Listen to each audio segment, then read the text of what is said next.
The night Mara Voss turned 19, she slept inside a cardboard box behind a Vietnamese restaurant on Fletcher Street. Not metaphorically. Not, she felt like she was sleeping in a box. She was literally inside one, a refrigerator box that had been broken down and folded around her like a paper coffin. Smelling of grease and wet cardboard and the particular kind of shame that comes from knowing you have nowhere else to go. It was February.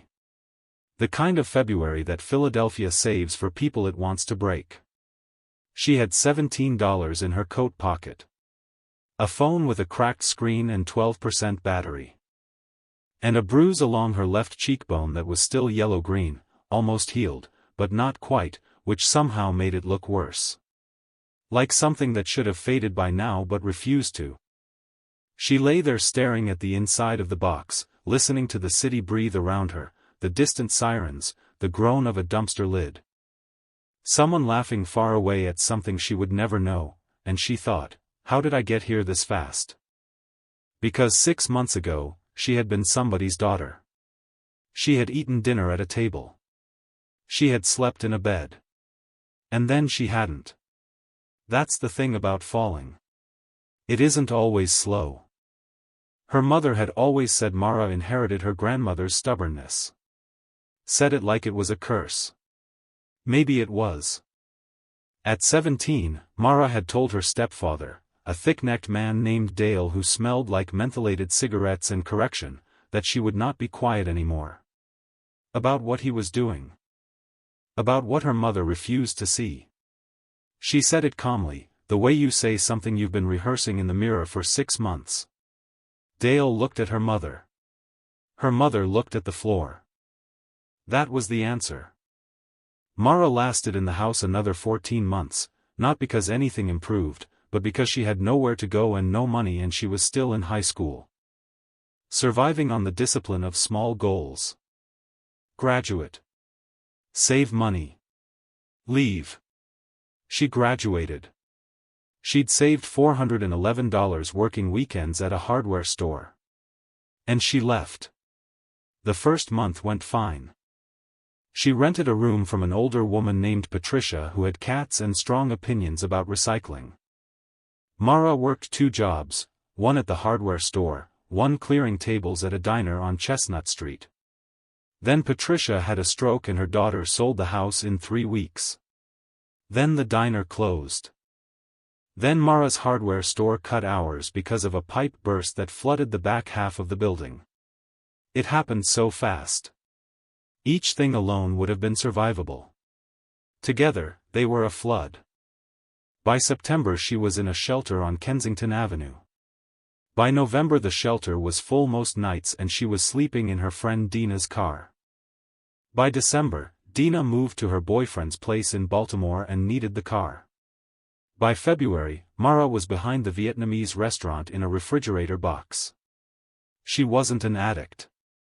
She wasn't mentally ill, at least, not in any clinical way, though she had a persistent sense that the world operated by rules she hadn't been given. She wasn't even particularly unlucky, not in the grand cosmic sense.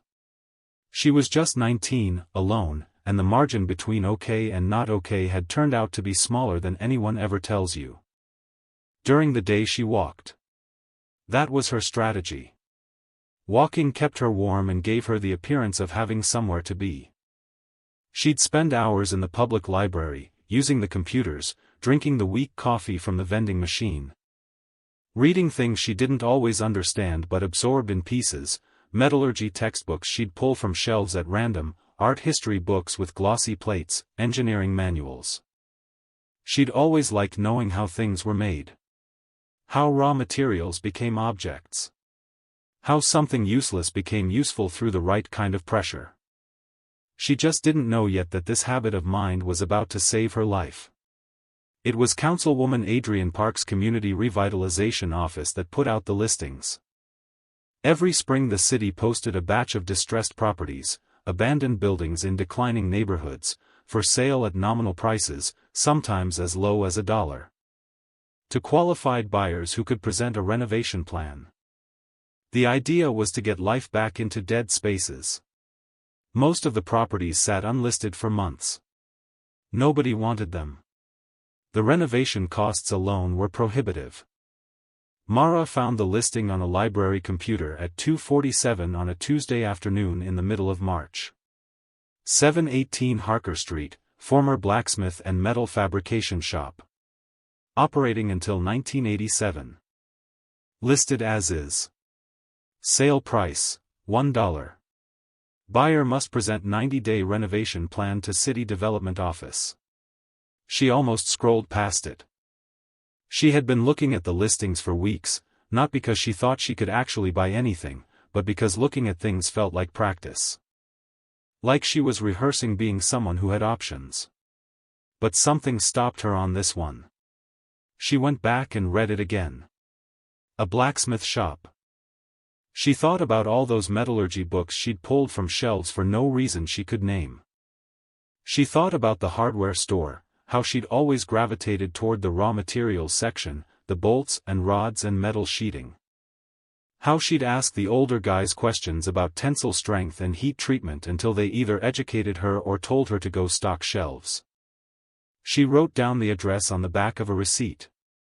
The next morning she walked to Harker Street.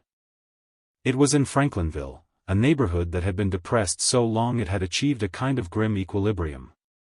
Row houses with boarded windows.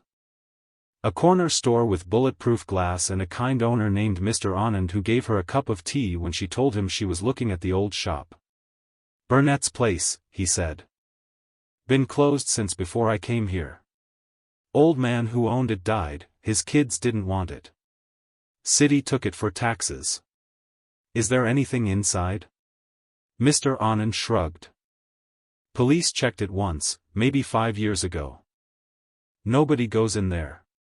The shop was a narrow 2-story building with a hand-painted sign above the door, the paint so faded you could barely read it, but she traced the letters with her eyes. Burnett Iron Works. EST 1931. The front window was boarded. The door was padlocked. But one of the boards on the side window had rotted at the bottom and she crouched and peered through the gap into darkness. She could smell it even from outside. 50 years of coal smoke and iron filings and oil. The smell of work. Of heat. She stood up and stared at the building for a long time. The renovation plan requirement was, objectively, insane. She was homeless. She had $11. She had no credit, no ID beyond her state ID, no references, no history. But here was the thing about having nothing. It rearranges your sense of risk. When you're sleeping in a cardboard box, this probably won't work, stops being a deterrent. It becomes almost irrelevant. She went back to the library and spent 3 days writing the renovation plan. She found templates online, studied zoning codes for small business properties, read everything she could about community development grants. Small business administration loans for people with no collateral, city matching funds for neighborhood revitalization projects. She wrote the plan longhand first, she was a better thinker with a pen, then typed it on the library computer. 12 pages. A proposed timeline. A proposed business concept, a community metal arts workshop that would offer vocational training. She submitted it in person at the City Development Office, in her cleanest outfit. With the bruise completely faded now and her hair pulled back and her face arranged in the expression of someone who belonged in rooms where decisions were made. The woman at the desk looked at her application for a long moment. Then she looked at Mara. "You're 19, she said. "Yes. Do you have housing?" A pause. "I'm working on that." The woman, her nameplate said J. Okafor, studied her for another moment. Then she stamped the application. "Someone will be in touch," she said. Someone was. 3 weeks later. And 6 weeks after that, on a Thursday morning that smelled like rain, Mara Voss signed a $1 purchase agreement for 718 Harker Street and was handed a key. She stood on the sidewalk holding the key and cried, not from happiness, exactly. More from the shock of something actually working. She slept on the floor of the shop that first night. It was cold and dark and the floor was concrete and there were things moving in the walls. But it had a door that locked and a roof that mostly held, and it was hers, and Mara had learned that possession matters less than she'd always been told and more than anyone admits. In the daylight, she saw what she had bought. The front room was a disaster, collapsed shelving, decades of debris, a rat kingdom of epic proportions. But the back room, the forge room, was something else. It was large. Maybe 30 feet deep, with a vaulted ceiling. The brick walls were black with soot. In the center was the forge itself, a massive coal forge, cast iron, the kind they don't make anymore, squat and heavy as an altar. Beside it, a hand crank blower. On the far wall, a full rack of tools, hammers of every weight, tongs, hardies, swages, punches. All of it coated in rust and dust. All of it still there. Whoever had locked this place up in 1987 had locked up everything inside it. She walked through it slowly, touching things. The anvil was a 300-pound London pattern. She knew this because she'd read about anvils, the way she read about everything, for no reason and every reason. It had a name scratched into its side, Ruth. She didn't know why, but that made her throat tighten. The city grant she'd been approved for, a small neighborhood revitalization microgrant, was $4,000, contingent on completing the first phase of renovation within 90 days. It wasn't enough. It was barely anything. But she used it like a surgeon uses a single instrument, precisely, without waste. She did the front room herself. Every day for 3 weeks, hauling debris, scrubbing walls, patching the window. She learned plumbing from YouTube videos on her phone. She got the water running. She found a nonprofit that helped formerly homeless young adults and through them, a temporary housing subsidy and a part-time job at a community center. Her life was scaffolding. Nothing permanent. Everything held together with the structural equivalent of duct tape and determination. The forge room she didn't touch for 2 months. Because the forge room scared her. Not in a ghostly way. In the way that potential scares you, the terror of a blank page, of the gap between what you imagine and what you can actually do. She could clean the front room. She understood cleaning. But the forge? She didn't know how to use it. She didn't know if it worked. She didn't know if she could learn. She started researching. Then she found a blacksmithing forum online, a small community of practitioners, mostly hobbyists, a few professional smiths. She posted there, explained what she had, asked where to start. Most people responded with curiosity and warmth. One man named Gerald Osei, a retired smith from Pittsburgh, sent her 3 messages in a row that were basically a compressed apprenticeship in text form. He told her about coal quality, about fire management, about the difference between working iron and steel, about reading the color of hot metal the way a baker reads bread. She printed his messages at the library and taped them to the forge room wall. The first time she lit the forge, she nearly set herself on fire. She'd underestimated the draft, miscalculated the coal placement, and when the fire caught it came up fast and she stumbled backward and singed the sleeve of her jacket. She stood against the far wall, heart hammering, staring at the burning forge like it had personally attacked her. She put the fire out. She sat on the concrete floor. And she cried, not the relieved tears from outside the city office, but ugly crying, the kind that sounds like anger because it is. She was so tired. So relentlessly, structurally tired. Not from one bad day but from months of bad days stacked on each other like bricks in a wall she had to keep climbing. She thought about quitting. Not the forge, she thought about everything. The shop, the plan, the pretending. She thought about how much easier it would be to simply stop fighting the current. She sat with that thought for a while. Let it be real. And then she got up, looked at Gerald's printed notes on the wall, and adjusted the coal placement. She lit the forge again. This time it caught clean and steady, and the fire was beautiful, orange at the edges, white at the heart, and the heat radiated out through the brick room like something ancient had woken up. She didn't make anything that night. She just tended the fire. Learned it. Watched it. But she came back the next night. And the next. The first thing she made was a S-hook. Simple. Utilitarian. You heat a rod, bend it around a mandrel, done. But when she pulled it from the fire and hammered it on Ruth's face, the clang of metal on metal resonating through the whole building, something happened in her chest. Something unlocked. The hook was ugly. Uneven. One curve tighter than the other. But it was made from raw iron by her own hands and heat and force, and it was an object that hadn't existed before she made it. She held it until it cooled. Then she put it on the windowsill. Over the next 4 months she made hundreds of ugly things before she made anything beautiful. She made hooks and rings and twisted rods and malformed flowers and hinges that didn't hinge. Gerald gave her critique via email. She failed more than she succeeded. She burned herself repeatedly, small burns on her forearms from flying scale, a bad one on her palm from gripping metal that looked cool but wasn't. The burns healed. She wore them like a record. 8 months in, she started teaching. It wasn't planned. A 15-year-old boy named Theo, who lived 3 houses down and had apparently been watching her through the forge room's small street-facing window for weeks, knocked on the door and asked if she could teach him to make a knife. She said no. She wasn't ready. She didn't know enough.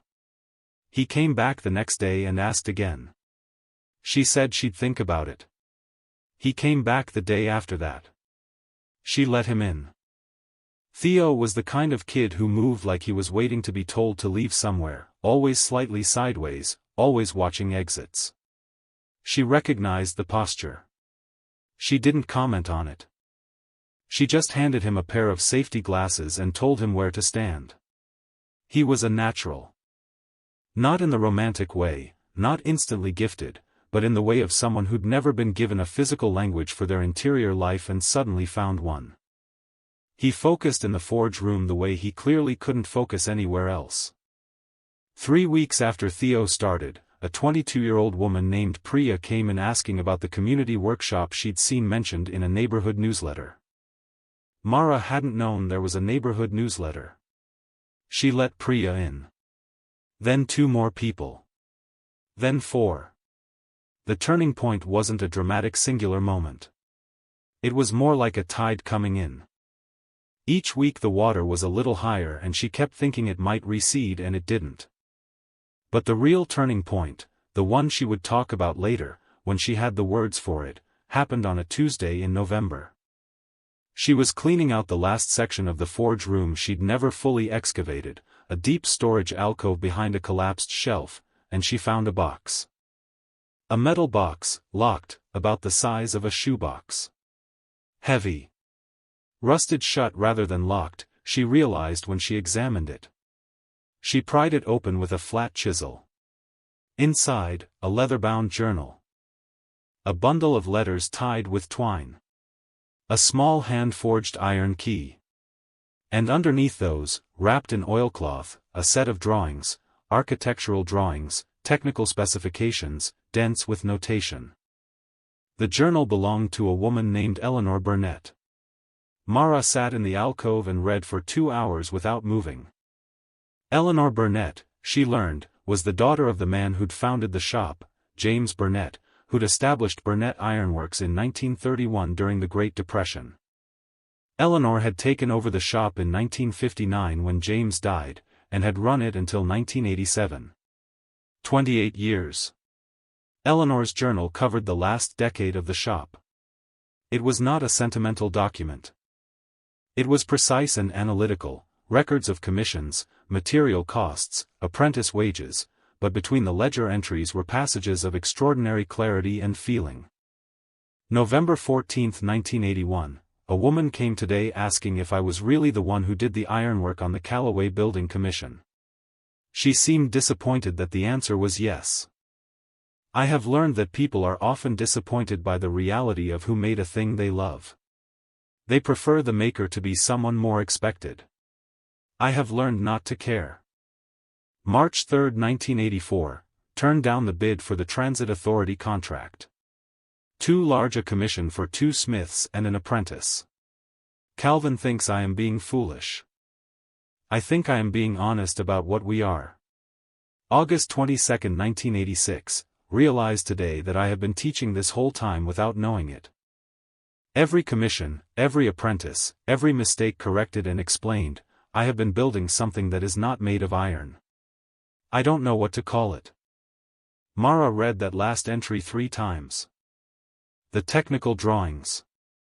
She discovered later, with help from a structural engineer she found through the community center, were Eleanor Burnett's designs for a modified forge ventilation system she'd invented herself. A significant technical innovation. The engineer looked at them for a long time before he said anything. "These are original," he said. "She never filed a patent?" Mara looked at the journal entry again. "I think I am being honest about what we are." "No," she said. "I don't think that was the point." The discovery of the journal made local news. A reporter from the Philadelphia Inquirer wrote a piece about Eleanor Burnett, a woman who had run a blacksmith shop for nearly 3 decades in a city that largely forgot she existed, and about Mara, who had bought the shop for $1 and found her. The article was not about success. It was careful to avoid that framing. It was about erasure and inheritance and the strange archaeology of urban spaces.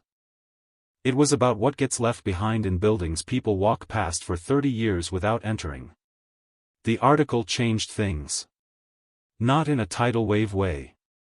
In a creek-rising way. The Philadelphia Museum of Art reached out about Eleanor's drawings. A historian at Temple University who specialized in women in American trades was already working on related research and offered to meet.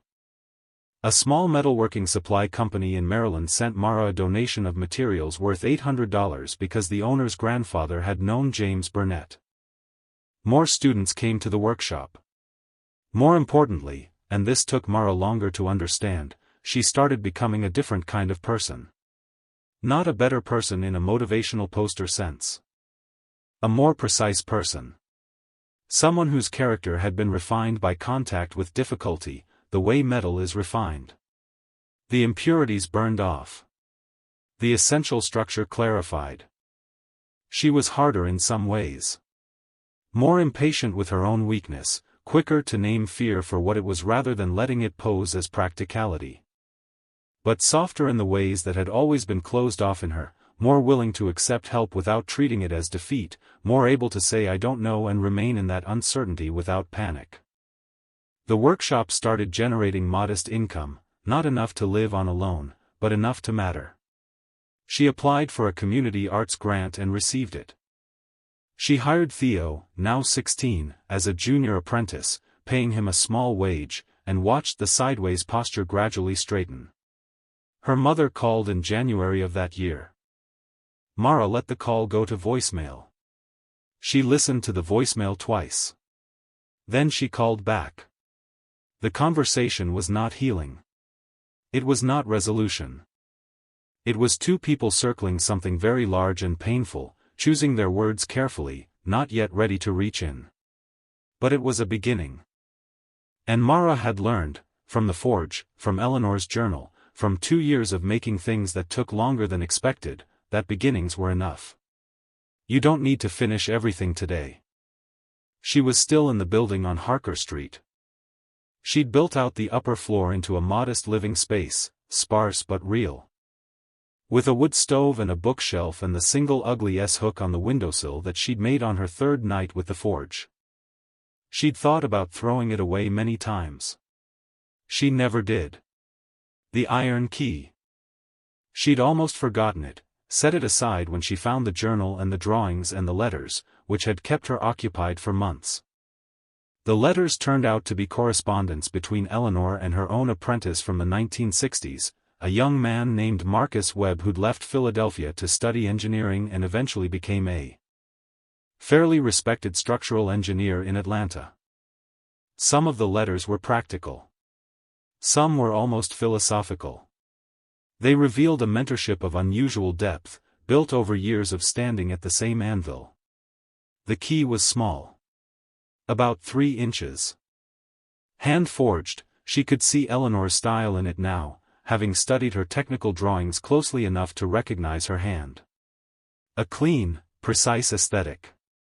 Nothing decorative. Everything functional. But functional for what? She'd looked around the building. Tried the key in every lock she could find. Nothing. She'd asked Mr. Anand. He shrugged. She asked a few longtime Franklinville residents. Nobody knew. And then, in early spring, almost 2 years after she'd first walked into the building, she was having the rear foundation inspected by a contractor. And he found a small sealed chamber in the basement wall. Not a secret room. Not a vault. Just a niche, maybe 2 feet square, bricked up inside an older section of foundation wall. The contractor almost missed it. He noticed it because the newer brick used to seal it didn't quite match the surrounding wall. He broke it open. Inside was an anvil. Small. Older than Ruth, the shape was earlier, a different pattern, with a horn that had been repaired and reforged at some point. And on its face, scratched in the same hand that had named the large anvil, James. 1931, her great-great-something. Eleanor's father. He'd hidden his first anvil in the wall. She had no idea why. Maybe for safekeeping during the Depression. Maybe because he'd gotten the newer one and couldn't bring himself to sell the first. Maybe it had been intentional, a burial and a gift both. Something left for whoever came later, if anyone did. She sat on the basement floor with the small iron key in her hand. It didn't open anything. There was no lock. The key was, functionally, useless. And yet Eleanor had kept it. Mara turned it over in her hands for a long time. Then she understood. The key wasn't for a door. It was the message itself. Eleanor had made it, she was sure of it now, the workmanship unmistakable, and she had placed it in the box with her journal and her drawings and her letters. And she had sealed the box in the alcove behind the shelf, and she had locked the shop for the last time in 1987, and she had never come back. And the key said, "There is something here worth finding. Someone will need to look." Eleanor had not known who would come. She had not known if anyone would come. She had built something with her hands and her knowledge and her years, and she had left it in the walls of a building in a neighborhood that was already declining, wrapped in oilcloth, waiting. Not because she was sure it would be found. Because she believed it was worth leaving anyway. Mara pressed the key against her palm, not hard enough to hurt, just hard enough to feel, and she thought about the refrigerator box behind the Vietnamese restaurant.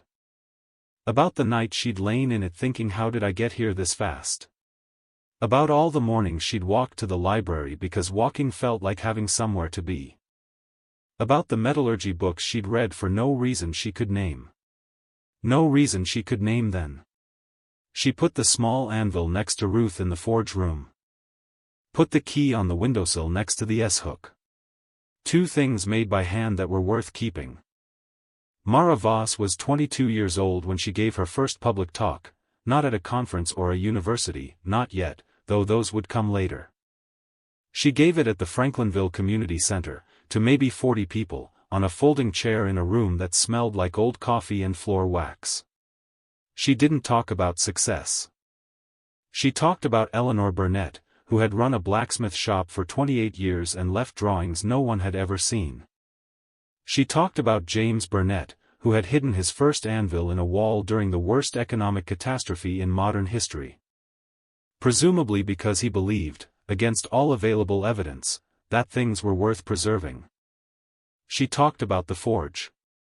About how the process works, how you take something cold and rigid and you apply sustained heat not to destroy it but to make it workable.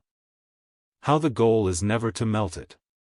The goal is to find the temperature at which it can change without losing what it fundamentally is. She talked about how she used to think transformation meant becoming someone completely different. A different person with a different story. She used to want to outrun her history the way you outrun a bad neighborhood, fast, and without looking back. She understood now that it didn't work that way. The history was the material. The cold nights and the cardboard box and the bruise that took too long to fade and the refrigerator box and the refrigerator box and the... She paused. Looked at her hands. The small burns still there, permanent, scattered across her forearms like a map of lessons learned. You don't become something new, she said. You become a better version of what was always there. Under the scale. Under the rust. You have to apply the right heat. You have to be willing to be worked. She paused again. Eleanor never knew I'd find her journal. She didn't know anyone would. She left it anyway. The room was quiet.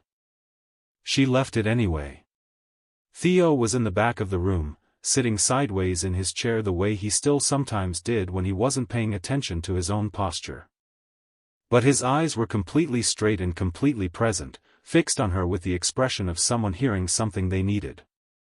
She looked at him and then at the rest of the room, the faces, the particular human mixture of hope and exhaustion and curiosity that she recognized because she wore it herself, and she finished.